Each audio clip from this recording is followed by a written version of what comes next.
Sem perda de tempo, convido os irmãos que abram as suas Bíblias no Atos dos Apóstolos, livro de Atos, no capítulo 13.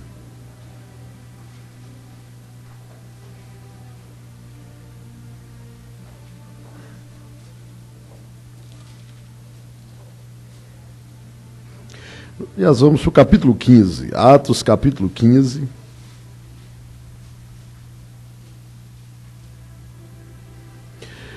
A partir do versículo 36, diz assim: Alguns dias depois, disse Paulo a Barnabé: Tornemos a visitar nossos irmãos por todas as cidades em que já anunciamos a palavra do Senhor, para ver como estão. Barnabé aconselhava que levassem também a João, chamado Marcos. Mas a Paulo não parecia razoável que levasse aquele que desde a Panfilha se tinha apartado deles e não os acompanhou naquela obra.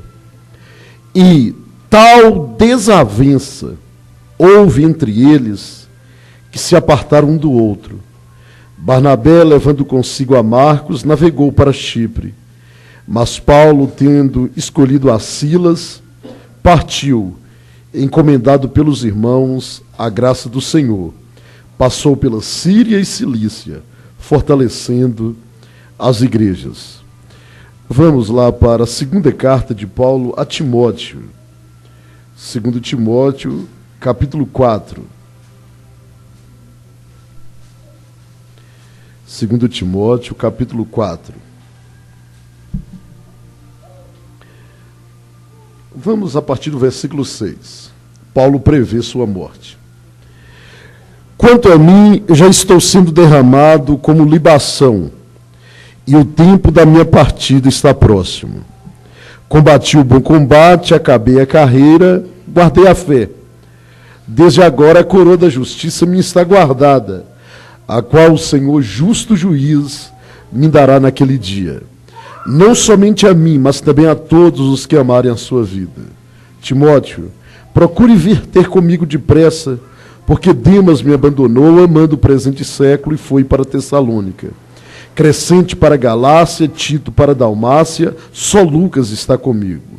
Toma a Marcos e traze-o contigo, porque me é muito útil para o ministério.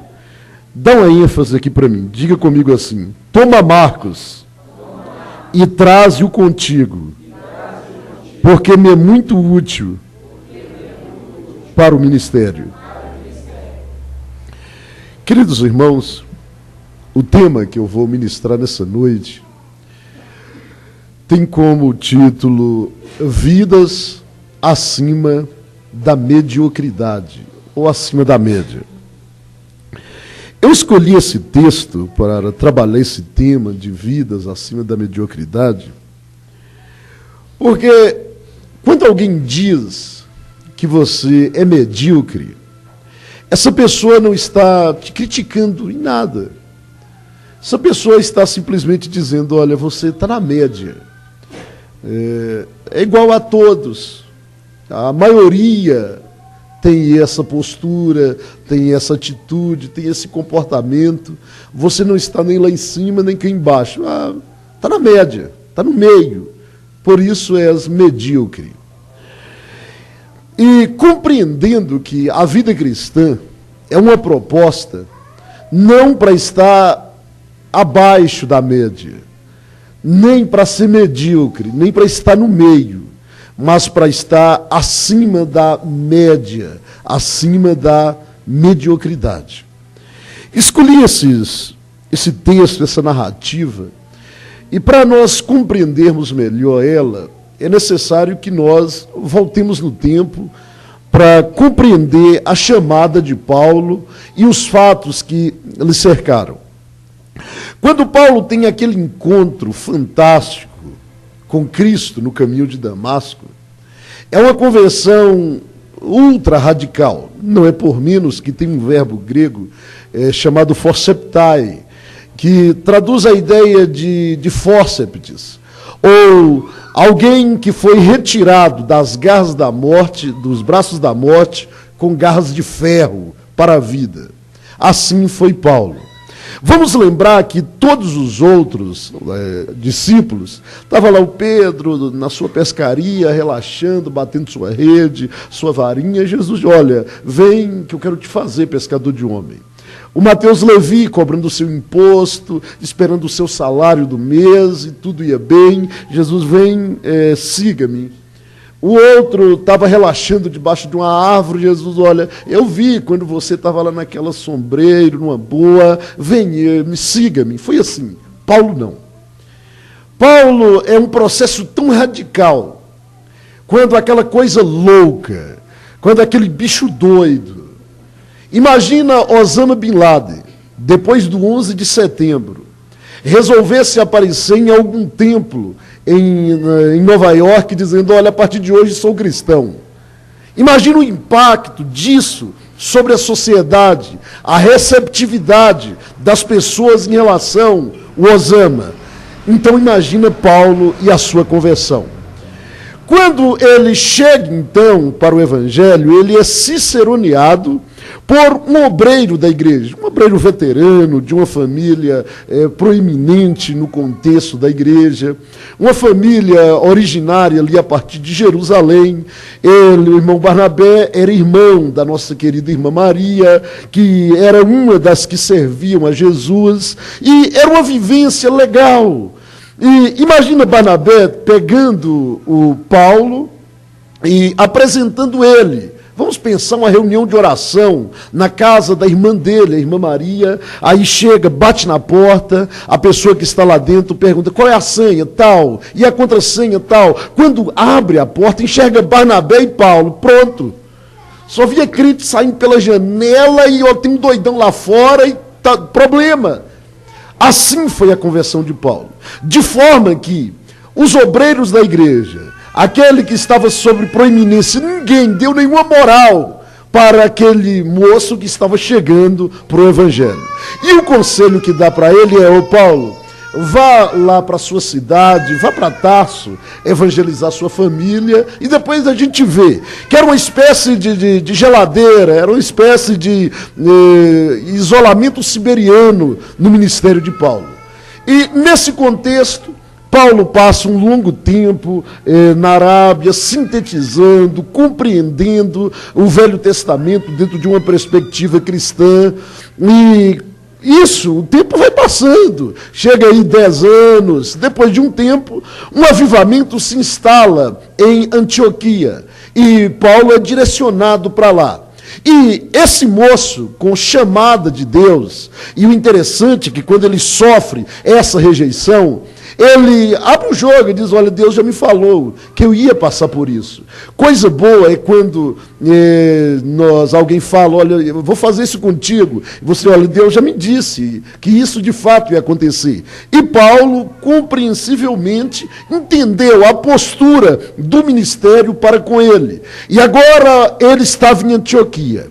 Já havia se passado mais de 10 anos.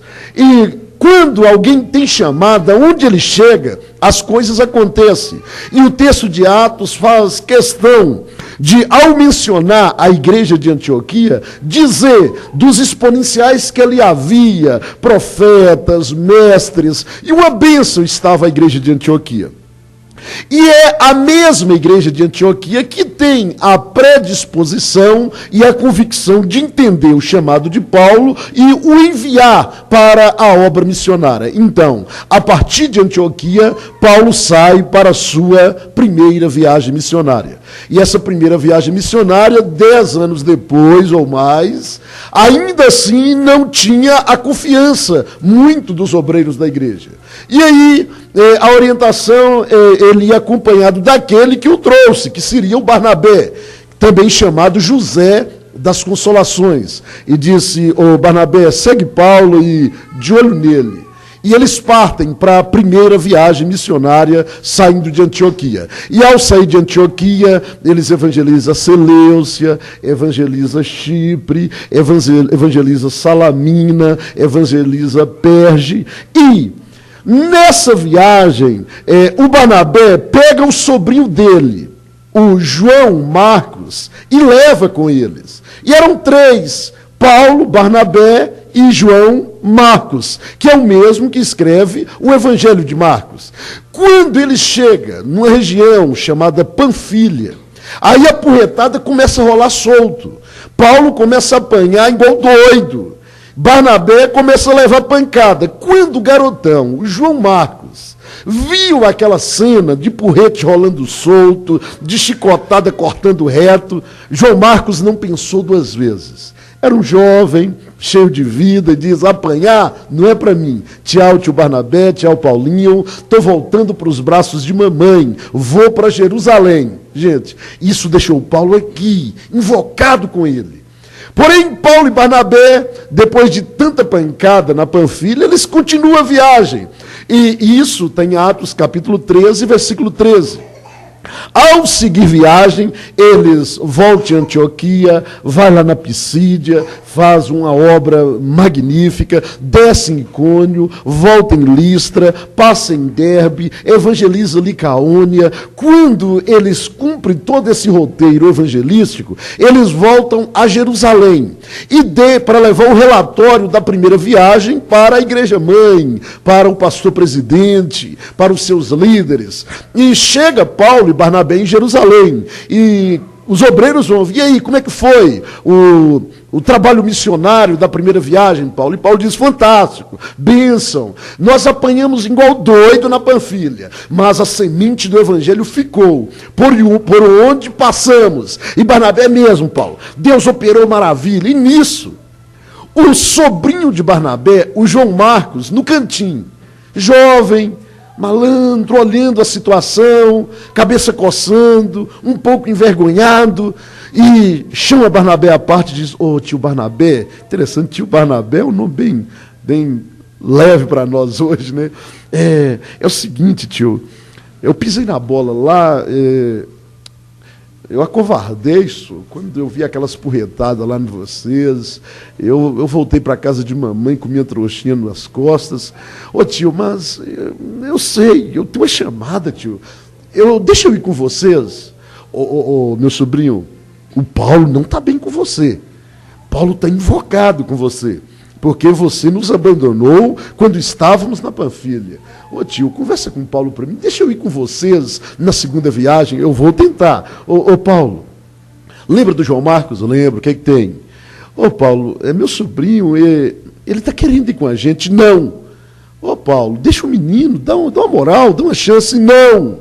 Mas por que, Paulo? Ele nos abandonou quando estávamos na Panfilha. Missionário amarelão, não vai. Paulo, quem lidera a viagem sou eu. Barnabé, cala sua boca, porque quem está no comando sou eu. E começou a bater cabeça um com o outro. Quando os obreiros viu, e o texto de Atos faz questão de falar de uma desavença. E essa desavença não é aquele papinho de olho torto, não. É cabeçada mesmo, de só faltar ir para pancada. De repente o ministério intervém e diz: opa, para com essa bagunça aí, o que é que está pegando? Ô Paulo, a partir de hoje, Barnabé não vai mais contigo. Quem irá contigo é o Silvano, também chamado Silas. E para onde que eu vou, obreiros? Ô Barnabé, fala para a sua cidade evangelizar Chipre. Pega João Marcos, vai contigo, vamos evitar problema. Quando eu vejo isso, eu vejo, em relação à igreja primitiva, não precisamos ter ilusão, utopia. Tinha problemas como nós temos hoje. E a demonstração das problemáticas estava aí. Obreiros desentendendo um com o outro. Aí, Barnabé pega seu sobrinho João Marcos e vai para Chipre. Ele era Barnabé, também chamado José das Consolações. Ele era um cidadão natural de Chipre.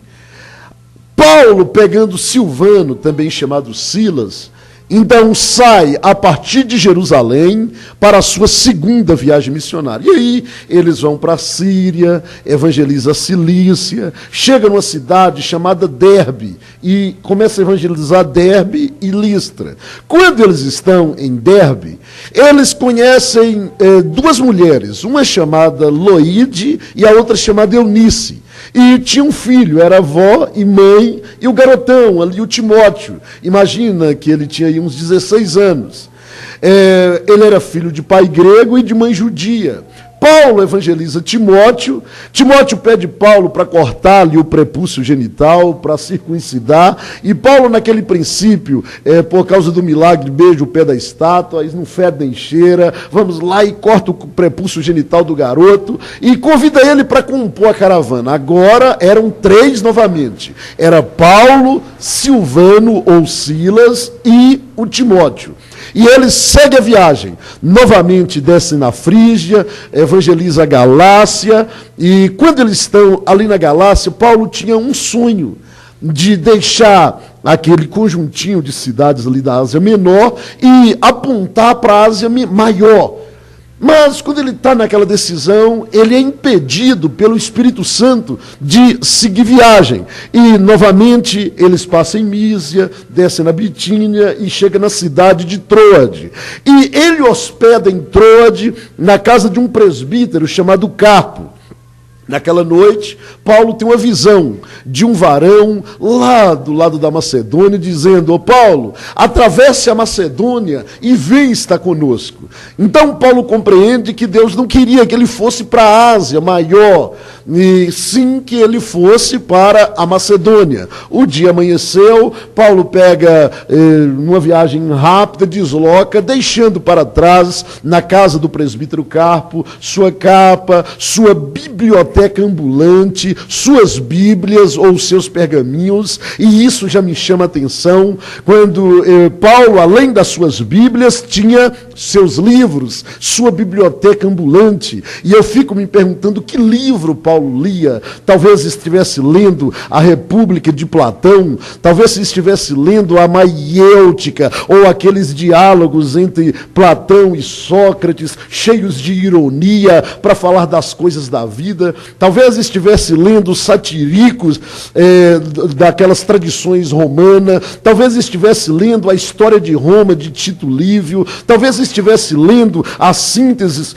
dos filósofos epicureus e estoicos, porque, além de livros, além de Bíblia, Paulo tinha livros. E ele deixou esses livros na casa de Carpo, em Troade, e segue viagem, ele e o Silas e o Timóteo. Agora eles chegam na Macedônia, na primeira cidade da Macedônia, que era Filipos. Quando chega em Filipos, Paulo e Silas são presos. E uma vez preso, o porrete volta de novo. E pancada começa a rolar solto. Porém, naquela noite, num processo libertador, o anjo do Senhor intervém, eles são libertos da prisão, onde as algemas, as cadeias são quebradas. Paulo evangeliza o carcereiro de Filipos, diz para ele: crê no Senhor Jesus e será salvo tu e tua casa, e não desanima, ele segue viagem a partir de Filipos. Ele volta, evangeliza a cidade de Anfípolis, desce em Apolônia, volta em Tessalônica, vai na Bereia, chega em Atenas. Ao chegar em Atenas, prega aquele sermão intitulado Ao Deus Desconhecido, dialoga com os filósofos epicureus e estoicos e continua. E a sua missão agora era levar o relatório da segunda viagem na cidade de Corinto. E na cidade de Corinto, ele participa de uma reunião ministerial e a partir de Corinto, ele vai para a sua terceira viagem missionária. Ele vai para Cencreia, desce em Éfeso, volta em Apolônia, vai na Cesareia, desce em Antioquia, vai até a Galácia, passa na Frígia, desce novamente em Apolônia, volta em Assos e depois resolve vir a Jerusalém. Quando ele chega em Jerusalém, ele é preso. E, uma vez preso, ele é levado para Roma. Agora, Paulo está preso em Roma. E, uma vez preso em Roma, Paulo compreende que era a vontade de Deus que ele ficasse preso. Que coisa boa! Nós entendemos a vontade de Deus quando uma bênção chega. Essa bênção foi Deus que me deu. Quando vem a adversidade, isso é coisa do capeta. É sempre um contraste. E Paulo lá preso, algemado, sofrendo. Tem um historiador chamado Eusébio de Cesareia. Imagina que a saúde dele não estava comprometida, já estava comprometida por ausência de fungos atacando o seu pulmão, devido a uma prisão em um lugar muito isolado, com ausência de oxigênio. E ali Paulo prevê que a morte estava chegando.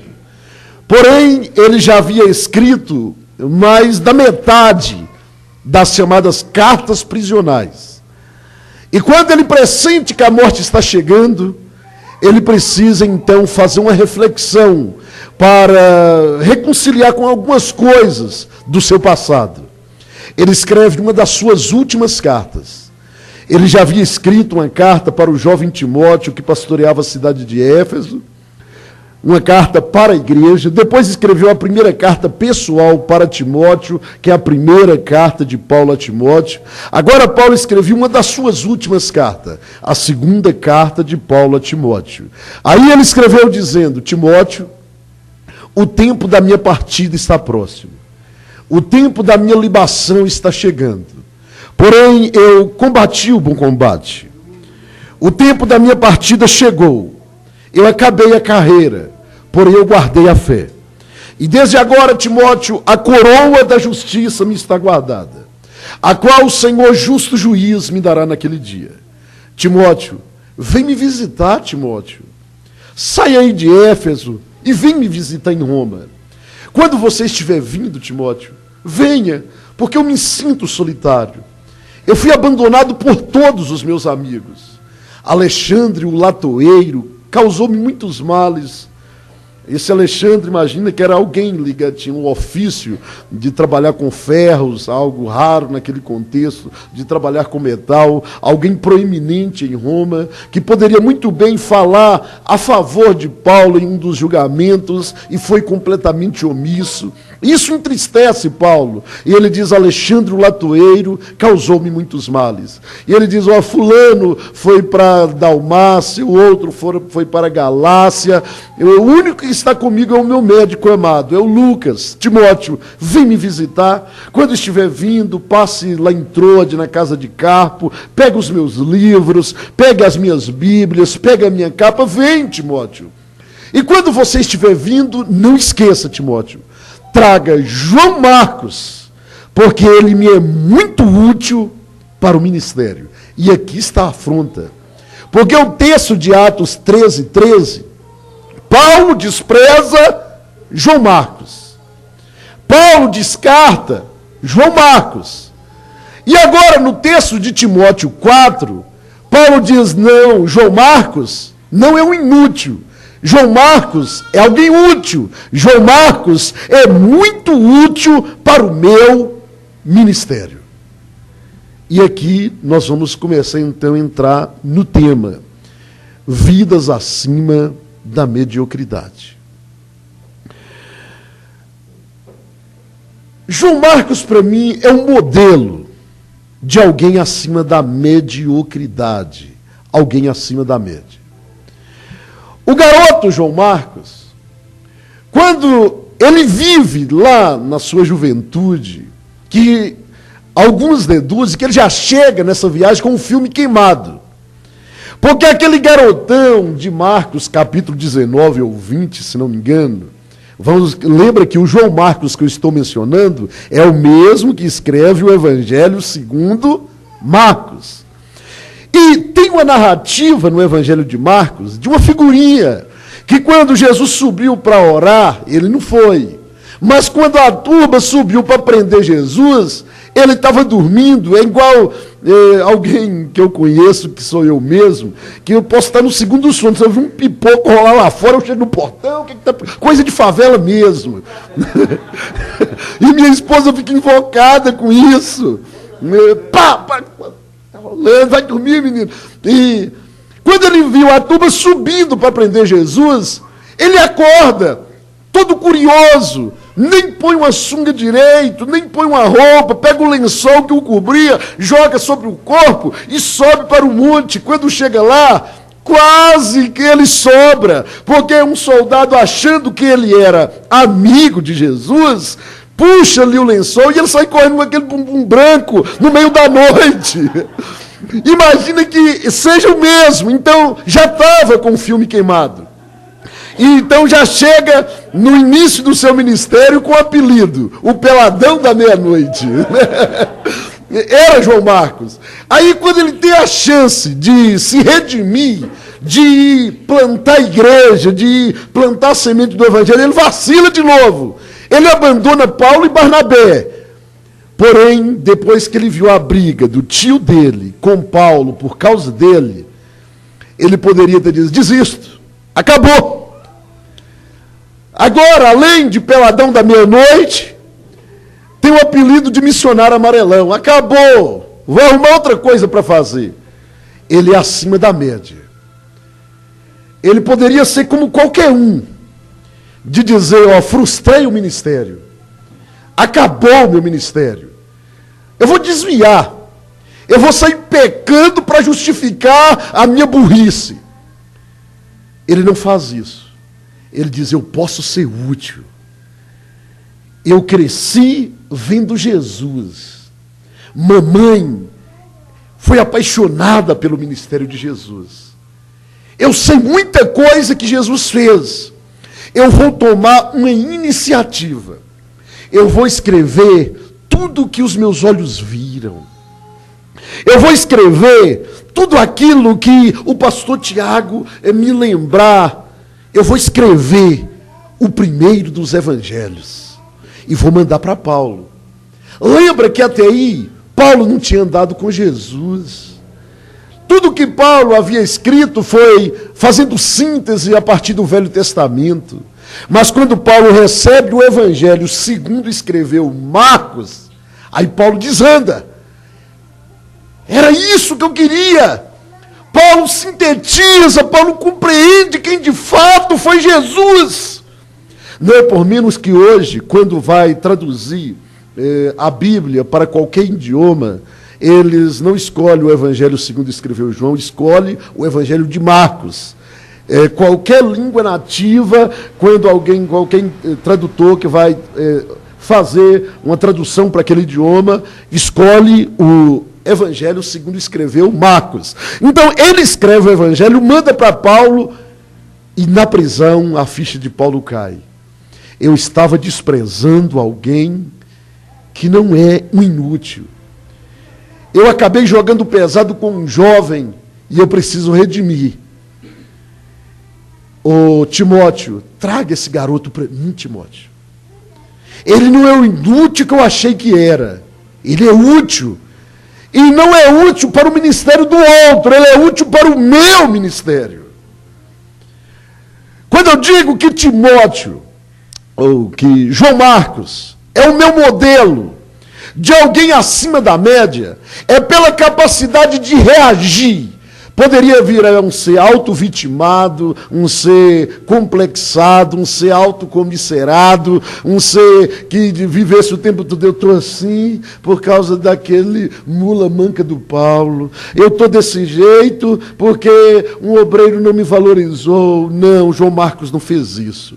João Marcos teve atitude de dizer: eu não vou continuar errando, eu não vou ser estigmatizado com o apelido de missionário amarelão ou de peladão da meia-noite. Eu vou ser conhecido como Marcos, o primeiro a escrever um dos evangelhos. Eu vou assessorar o meu pastor Paulo. E Paulo reconhece que aquele jovem era acima da média. Esse moço é muito útil para o meu ministério. E eu já libero uma palavra profética para dentro da sua alma. Ei, reage isso. O que não deu certo ontem, o erro de ontem, não justifica em nada de você parar, de você desistir da sua chamada, de você simplesmente desacreditar de si mesmo, porque aquela pregação não fluiu como você queria, alguém parece que olhou para você e sorriu, alguém te criticou. Não, não desanima. Em nome de Jesus, ergue a cabeça. Amanhã, essa mesma pessoa que sorriu de você por causa da mensagem que você pregou, ela vai adorar a Deus pela sua vida. Você pode ser como todos, você pode ser como a média, como a grande maioria faz, simplesmente desiste. Não! Esse ânimo no seu coração, essa vontade de ser um pregador, essa vontade de ser um cantor, é Deus te chamando para algo que você não entende hoje, mas amanhã você entenderá bem. Não esteja na média, esteja acima da média, seja uma vida acima da mediocridade.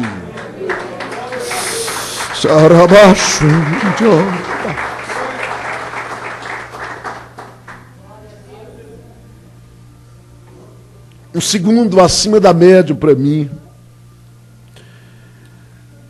é o Barnabé.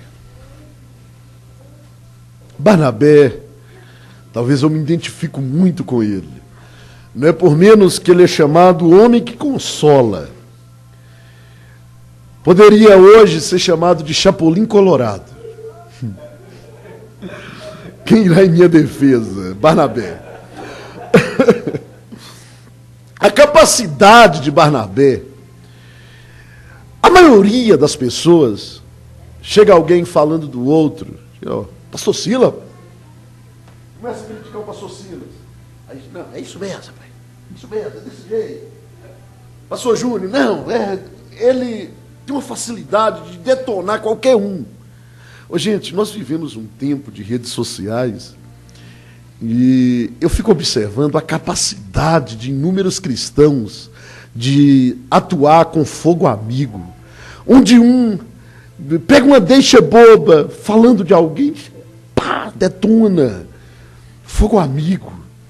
E às vezes o fato não é daquele jeito, e quando olha já desconstruiu, já machucou alguém, e é mais fácil conquistar uma cidade grande do que o coração de um irmão ferido.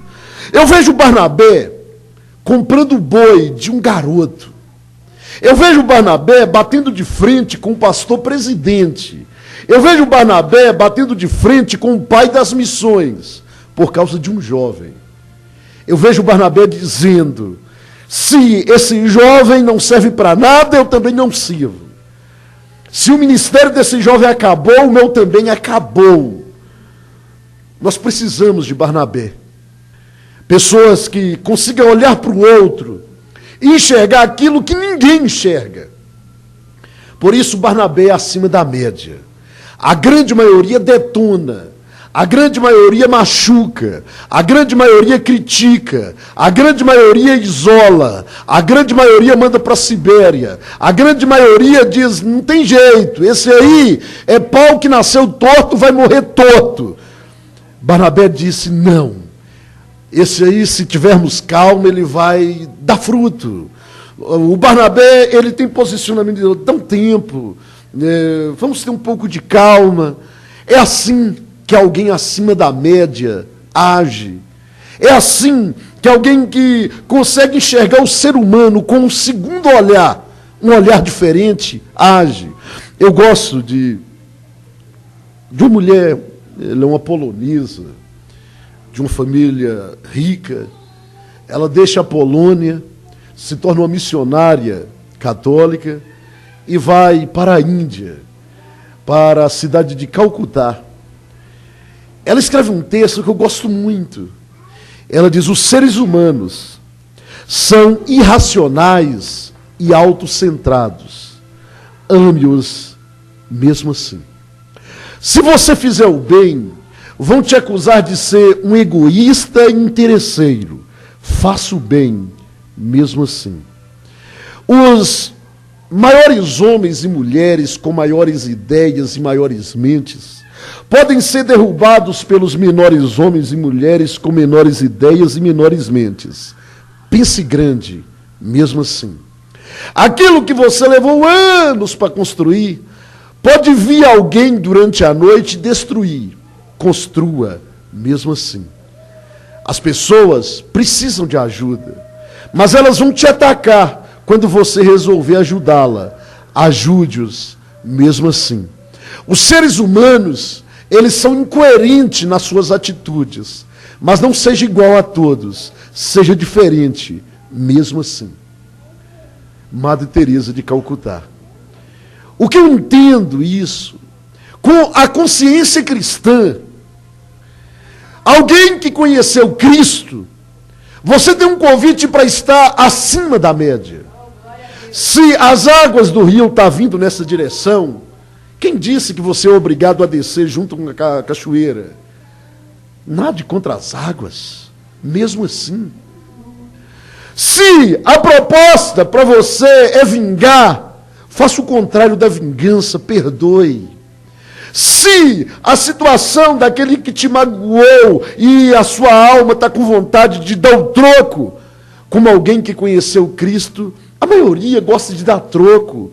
A maioria bateu, levou. Mas você conheceu Cristo. Mas você conheceu Cristo. Mas você conheceu Cristo. A maioria diz: se te odeia, odeia também. A maioria age assim. Mas você conheceu Cristo. A maioria diz: olha, foi arrogante contigo, foi prepotente contigo, foi pendante contigo, age do mesmo jeito. Só que Cristo diz o contrário, diz: aprendei de mim, eu sou manso e humilde de coração, e em mim encontrareis descanso para a vossa alma. A maioria olha para um descaso social, olha para uma gangrena social, olha para alguém que a sociedade rejeita porque é um bandido, porque é gente doida, porque é gente mal, e a maioria diz: bandido bom é bandido morto. Mas você é cristão. E como cristão, você não está na média. Você é convidado para viver acima da média. Acima da mediocridade. Barnabé é esse meu modelo de um homem acima da média. E eu findo com Paulo. Ô Paulo, amigo Paulinho, como você me ensina, Paulo. Como você me ensina. Me ensina que nunca é tarde para você reconsiderar o erro que você cometeu ontem. Paulo, você me ensina que nunca é tarde para me fazer alguns reparos de injustiça que eu fiz ontem. Como você me ensina, Paulo, como você me ensina. Não era qualquer um, era Paulo. Poderia se encher de arrogância e dizer: eu sou pastor, presidente dessa obra, eu sou o pai das missões. Marcos? Quem é Marcos? Não, vamos fingir de bobo, vamos fingir que não aconteceu nada, né, Marquinho? Vamos jogar isso debaixo do tapete, esquece. Passa borracha, Marquinho. Finge, porque eu ter que fazer esse reparo aqui é desgaste para a minha moral. E não, Paulo não fez isso. Paulo poderia ter, até que enfim, aquele lerdo tomou atitude, né? Fez alguma coisa útil. E alguém diz: dá moral para ele. Ele diz: não, ele vai crescer, vai ficar vaidoso com a minha fala. Não. Ele fala para um outro jovem. Olha o exemplo. Exemplos marcam. Não vou dizer isso para Timóteo, senão Timóteo vai querer crescer as garrinhas dele em cima de mim e ter atitude semelhante ao que Marcos teve. Não, ô jovem Timóteo, no passado eu fiz algo que eu não devia fazer, e eu já era pastor. O que eu vou fazer, Timóteo, você vai aprender comigo. Se acontecer contigo, faça a mesma coisa. No passado eu desprezei o ministério de um menino. Só que esse menino, que eu achei que era inútil, Timóteo, não é inútil. Ele é muito útil para mim. Traga João Marcos, porque ele me é muito útil para o meu ministério. Paulo é uma vida acima da mediocridade. Fiquemos sobre os nossos pés.